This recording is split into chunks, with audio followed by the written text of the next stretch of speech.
M B G speak کے ساتھ بلال غوری آپ کی خدمت میں حاضر ہے۔ حکومت نے نواز شریف کے چوتھی بار وزیر اعظم بننے کی راہ ہموار کرنے کے لیے نہایت خاموشی سے ایک باریک واردات ڈال دی ہے، اور وہ واردات یہ ہے کہ گزشتہ روز سینٹ سے یعنی ایوان بالا سے الیکشن ایکٹ 2017 میں ترمیم کا بل منظور کر لیا گیا ہے، اور شاید سیاسی حکمت عملی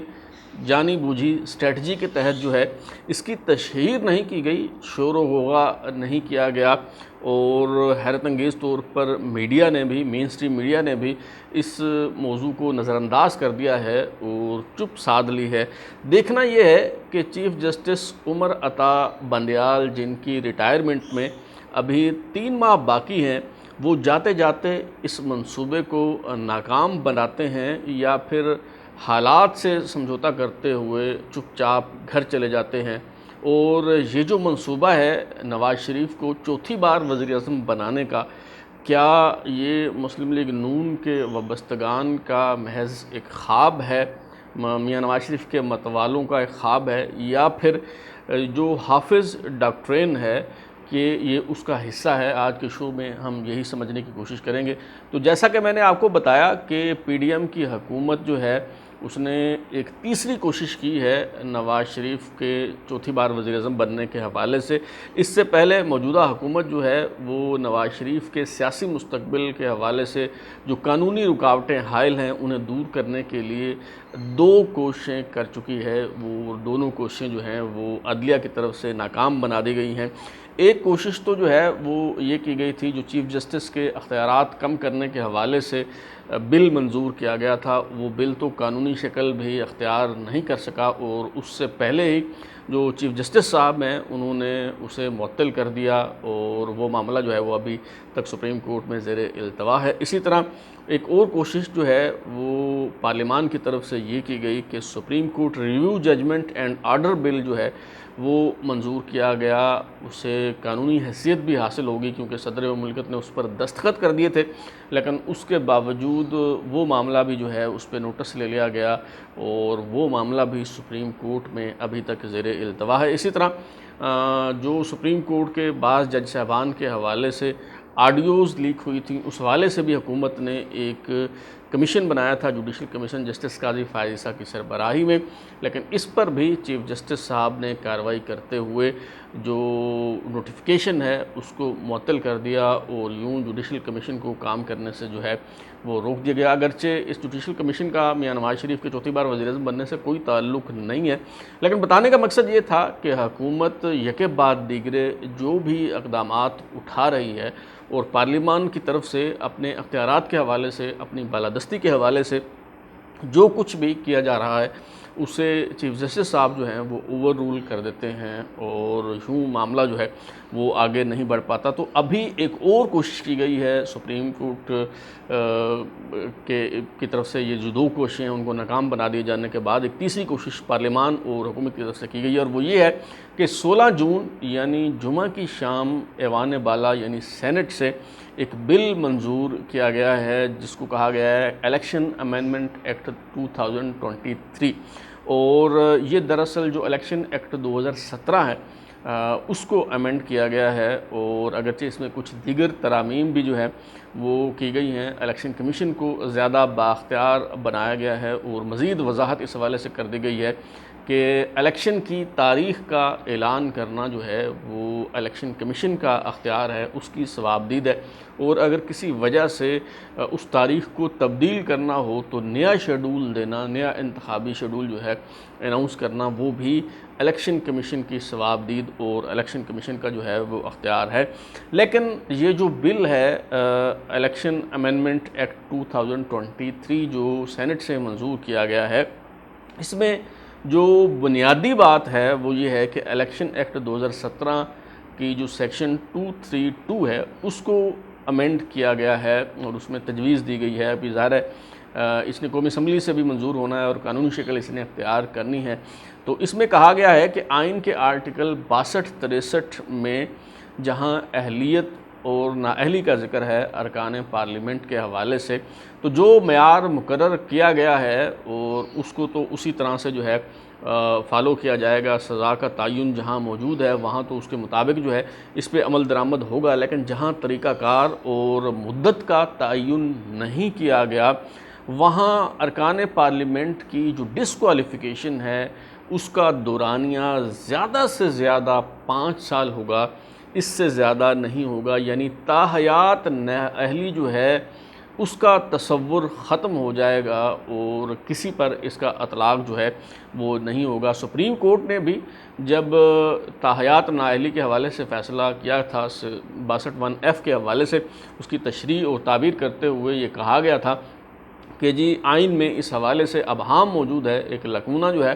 وہ موجود ہے کہ 62(1)(f) کے تحت جو ڈسکوالیفیکیشن ہے اس کی مدت کا تعین نہیں کیا گیا، تو اس وجہ سے کہا گیا تھا کہ پارلیمنٹ ہی اس کو جو ہے اس والے سے قانون سازی کر سکتی ہے، اور پھر اس کی تشریح اور تعبیر یہ کی گئی تھی کہ یہ جو ڈسکوالیفیکیشن ہوگی یہ لائف ٹائم ہوگی، اور اس کے تحت جہانگیر ترین صاحب ہوں، میاں نواز شریف صاحب ہوں یا دیگر جو لوگ ہیں جن کو 62(1)(f) کے تحت ڈسکوالیفائی کیا گیا، تو سپریم کورٹ کی طرف سے کہا گیا تھا کہ ان کی جو ڈسکوالیفیکیشن ہے وہ لائف ٹائم ہوگی، 5 سال کے لیے جو ہے وہ نہیں ہوگی، اور پارلیمنٹ نے اب اس ابہام کو دور کر دیا ہے اور اس حوالے سے کلیریفیکیشن جو ہے وہ ہو گئی ہے کہ اگر آئین میں مدت کا تعین نہیں ہوگا تو زیادہ سے زیادہ جو نااہلی کی مدت ہے وہ 5 سال ہوگی، اس سے زیادہ جو ہے وہ نہیں ہوگی۔ اب میاں نواز شریف صاحب جو ہیں سابق وزیر اعظم، انہیں 28 جولائی 2017 کو سپریم کورٹ کی طرف سے ڈسکوالیفائی کیا گیا تھا، اور جولائی 2022 میں ان کی جو نااہلی کی 5 سالہ مدت ہے وہ پوری ہو رہی ہے۔ اس کا مطلب یہ ہے کہ جولائی کے بعد اگر انتخابات ہوتے ہیں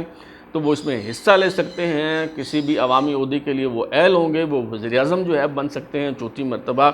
تو سوال یہ ہے کہ پھر ان کے راستے میں رکاوٹ کیا ہے، وہ کیوں پاکستان واپس نہیں آ رہے؟ کیونکہ مریم نواز اور کیپٹن صفدر کی اسلام آباد ہائی کورٹ سے بریت کے بعد جو ان کا کیس ہے وہ اتنا مضبوط ہو گیا ہے کہ قانونی ماہرین کا یہ کہنا ہے کہ ان کی میاں نواز شریف صاحب کی بھی جو باعزت رہائی ہے یا بریت ہے اس کیس میں وہ نوشتہ دوار ہے، اور جیسے ہی وہ پاکستان آئیں گے خود کو قانون کے آگے جو ہے وہ سرنڈر کریں گے، اور ان کی اپیل جو اسلام آباد ہائی کورٹ میں زیر التوا ہے اس پر سماعت کا دوبارہ آغاز ہوگا، تو نیب عدالت کی طرف سے انہیں جو سزا سنائی گئی تھی وہ ختم ہو جائے گی اور انہیں جو ہے وہ بری کر دیا جائے گا۔ ان کے لیے زیادہ درد سر جو ہے وہ سپریم کورٹ کی طرف سے ڈسکوالیفیکیشن تھی، جس کو کہا گیا تھا کہ وہ تاحیات نااہلی ہے، تو اب وہ تاحیات نااہلی بھی اگر ختم ہو جاتی ہے اور نیب سے جو سزا سنائی گئی تھی نیب عدالت کی طرف سے اگر وہ بھی سیٹ اسائیڈ ہو جاتی ہے، اسے بھی کالعدم قرار دے دیا جاتا ہے اور میاں نواز شریف صاحب باعزت بری ہو جاتے ہیں، تو سوال یہ ہے کہ پھر میاں نواز شریف صاحب واپس کیوں نہیں آ رہے؟ اور ایسا کیوں ہے کہ ہر 15 دن بعد ہر دوسرے مہینے جو ہے ہمیں بتایا جاتا ہے کہ میاں نواز شریف صاحب نے ٹکٹ کروا لی ہے، فیصلہ کر لیا ہے، وہ واپس آ رہے ہیں، اگلے 1 مہینے میں آ رہے ہیں، 2 مہینے میں آ رہے ہیں، 3 مہینے میں آ رہے ہیں، تو آخر میاں نواز شریف صاحب جو ہیں وہ پاکستان واپس کیوں نہیں آ رہے اور ان کے راستے کی رکاوٹ کیا ہے؟ تو جناب رکاوٹیں بہت ساری ہیں، ابھی بہت سے مراحل شوق جو ہیں وہ باقی ہیں، اور وہ میں تھوڑا سا آپ کو بتا دیتا ہوں کہ وہ کیا ہے۔ مثال کے طور پہ یہ جو بل ابھی سینٹ سے منظور ہوا ہے اس نے قومی اسمبلی سے بھی پاس ہونا ہے۔ یہ آپ کے پاس اختیار ہوتا ہے کہ پہلے آپ بل قومی اسمبلی میں پیش کر دیں یا سینٹ میں پیش کر دیں، یہ اختیار جو ہے وہ آپ کے پاس ہوتا ہے، لیکن الٹیمیٹلی دونوں جو ایوان ہیں پارلیمنٹ کے ان سے کسی بھی بل کی منظوری حاصل جو ہے وہ کرنا ہوتی ہے، اور اس کے بعد اگلا مرحلہ جو ہے وہ یہ آئے گا کہ یہ ایوان صدر بھیجا جائے گا، اور دیکھنا یہ ہوگا کہ صدر عارف علوی صاحب جو ہیں وہ اچھے بچوں کی طرح اس پہ دستخط کرتے ہیں یا اس بل کو بھی وہ لے کے بیٹھ جاتے ہیں، اور جس طرح ماضی میں کچھ بلز کے حوالے سے انہوں نے عدم تعاون کا رویہ اختیار کیا، تو کیا اس طرح کا رویہ جو ہے وہ اختیار کرتے ہیں؟ مثال کے طور پہ جو چیف جسٹس سپریم کورٹ کے اختیارات کم کرنے کے حوالے سے بل پاس کیا گیا تھا، صدر عارف علوی صاحب نے اس پر دستخط کرنے سے انکار کر دیا تھا، لیکن اس کے بعد ہم نے دیکھا کہ ایک اور بل جسے supreme court review judgment and order bill کہا گیا، وہ چپکے سے نہ صرف دونوں ایوانوں سے منظور ہو گیا بلکہ صدر عارف علوی صاحب نے بھی اس پہ دستخط کر دیے، لیکن اس پہ بھی چیف جسٹس صاحب جو ہیں عمر عطا بندیال صاحب اس پہ وہ معاملہ بھی جو ہے وہ سپریم کورٹ پہنچ گیا، اور ابھی بھی وہ جو ہے وہ زیر التوا ہے، اور اس پہ تلوار جو ہے وہ لٹک رہی ہے کہ وہ کیا وہ باقی رہ پائے گا یا نہیں رہ پائے گا۔ تو ایک تو صدر عارف علوی صاحب جو ہے وہ کیا کرتے ہیں، یہ بڑا سوال نشان ہے، اور پھر اگلی بات یہ ہے کہ چیف جسٹس عمر عطا بندیال جو ہیں وہ کیا طرز عمل اختیار کرتے ہیں، کیونکہ ماضی میں انہوں نے جو طرز عمل اختیار کیا، اگر اسی ٹریک پہ وہ چلتے ہیں تو پھر تو بڑی جو ہے وہ مشکل ہو جائے گی۔ اور ابھی جیسے میں نے بتایا کہ 3 مہینے ان کے ریٹائرمنٹ میں باقی ہیں، 15 ستمبر کو انہوں نے ریٹائر ہونا ہے، اور اس سے پہلے یہ معاملات طے ہونا بہت ضروری ہے، اس کے بعد ہی جو ہے وہ میاں نواز شریف صاحب جو ہیں وہ واپس آ سکیں گے۔ تو سوال یہ ہے کہ چیف جسٹس صاحب کیا کریں گے۔ میرا خیال ہے کہ چیف جسٹس صاحب جو ہیں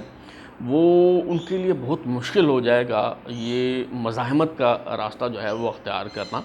اور اس سے پہلے اگرچہ وہ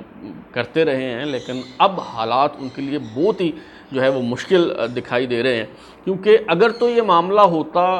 حکومتی اختیارات کا، اگر یہ مقننہ اور عدلیہ کی بات ہوتی، اگر انتظامیہ اور عدلیہ کے اختیارات کا معاملہ ہوتا، اگر پارلیمنٹ کے تقدس، پارلیمنٹ کے اختیارات اور پارلیمنٹ کے جو بالادستی ہے اس کا معاملہ ہوتا، تو اسے تو چیف جسٹس صاحب جو ہیں وہ شاید خاطر میں نہ لاتے اور اٹھا کے جو ہے وہ پرے پھینک دیتے، لیکن یہ معاملہ جو ہے یہ حکومت اور پارلیمان کا نہیں ہے، یہ معاملہ ہے اسٹیبلشمنٹ کا، یہ معاملہ ہے حافظ ڈاکٹرین کا، کیونکہ آپ نے سنا ہوگا کہ یہ بہت سے اہم معاملات جو ہیں وہ سپریم کورٹ جا رہے ہیں، مثال کے طور پہ فوجی عدالتوں کا قیام جو ہے اس کو بھی سپریم کورٹ میں چیلنج کیا جا رہا ہے، اعتزاز احسن صاحب، سردار لطیف کھوسہ ایڈوکیٹ اور کئی جو دیگر قانون دان ہیں وہ اس حوالے سے عندیہ دے چکے ہیں، اور الٹیمیٹلی یہ معاملہ جو ہے وہ سپریم کورٹ جاتا دکھائی دے رہا ہے۔ تو میرا خیال ہے کہ چیف جسٹس عمر عطا بندیال صاحب کے لیے بہت مشکل ہو جائے گا ابھی دریا میں رہتے ہوئے مگر میچ سے بیر لینا، کیونکہ ان کی ریٹائرمنٹ میں جو ہے وہ چند ماہ ہی باقی ہیں، تو میرا نہیں خیال کہ وہ یہ بھاری پتھر اٹھا پائیں گے۔ میرا خیال ہے کہ وہ حافظ ڈاکٹرین کے سامنے رکاوٹ بننے کی کوشش جو ہے وہ نہیں کریں گے، اور کسی قسم کی حکومت کے لیے یا پارلیمان کے لیے بھی رکاوٹ پیدا کرنے کا مطلب یہ ہوگا کہ وہ حافظ ڈاکٹرین کی راہ میں جو ہے وہ رکاوٹ بن رہے ہیں۔ تو میرا نہیں خیال کہ چیف جسٹس صاحب ایسا کریں گے، اور مجھے توقع ہے کہ ان کے جو باقی 3 ماہ رہ گئے ہیں وہ یہ خاموشی سے گزارنا چاہیں گے، اور اطمینان سے، تسلی سے گزار کے باعزت طریقے سے جو ہے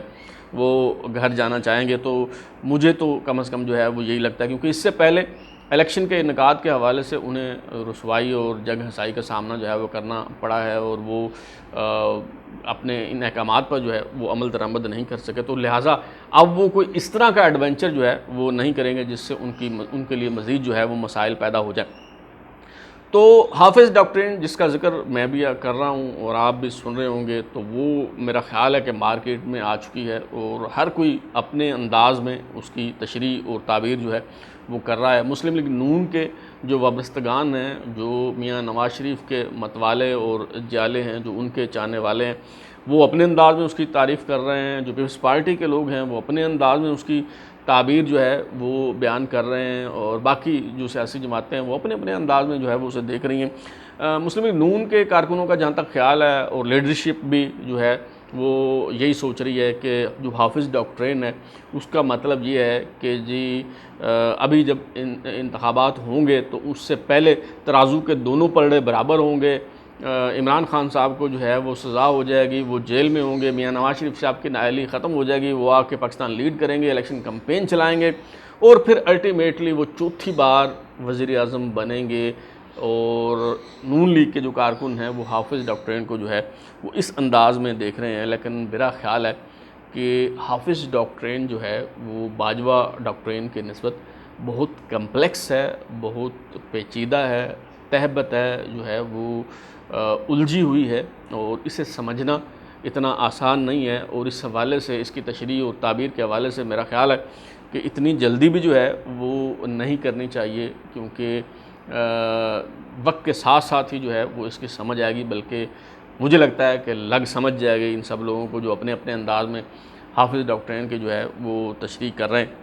میں بس حافظ ڈاکٹرین کے حوالے سے اتنا کہنا چاہوں گا کہ حافظ شیرازی کی فارسی شاعری ہو یا ہمارے حافظ صاحب کی جو ہے وہ ڈاکٹرین ہو، ان دونوں کو سمجھنا جو ہے وہ بہت مشکل ہوتا ہے۔ علامہ اقبال نے 1915 میں ایک مثنوی لکھی تھی وہ جو متروک ہو گئی۔ اس مثنوی میں انہوں نے حافظ شیرازی کی ہجو کی تھی اور اس پہ انہوں نے تنقید کی تھی، اور اس حوالے سے علامہ اقبال پہ جو ہے وہ تنقید ہوتی ہے، اور جو فارسی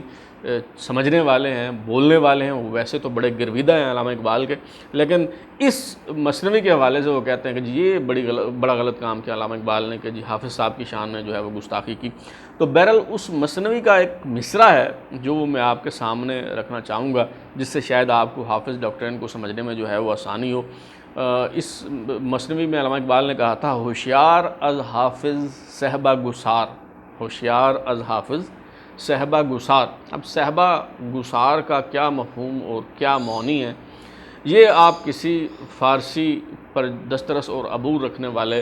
شخص سے جو ہے وہ پوچھ سکتے ہیں۔ میرے خیال ہے کہ میں اس کی تشریح اور تعبیر کھول کے بیان نہ ہی کروں تو زیادہ بہتر ہے۔ باقی ہوشیار از حافظ یہ تو آپ سمجھ ہی سکتے ہیں کہ اس کا جو ہے وہ کیا مطلب ہے۔ تو حافظ ڈاکٹرین جو ہے اس حوالے سے میں اتنا ہی کہوں گا، اور وقت کے ساتھ ساتھ جو ہے یہ گرہیں کھلتی جائیں گی اور پتہ چلتا جائے گا کہ یہ جو ڈاکٹرین ہے یہ دراصل ہے کیا۔ اب تک کے لیے اتنا ہی۔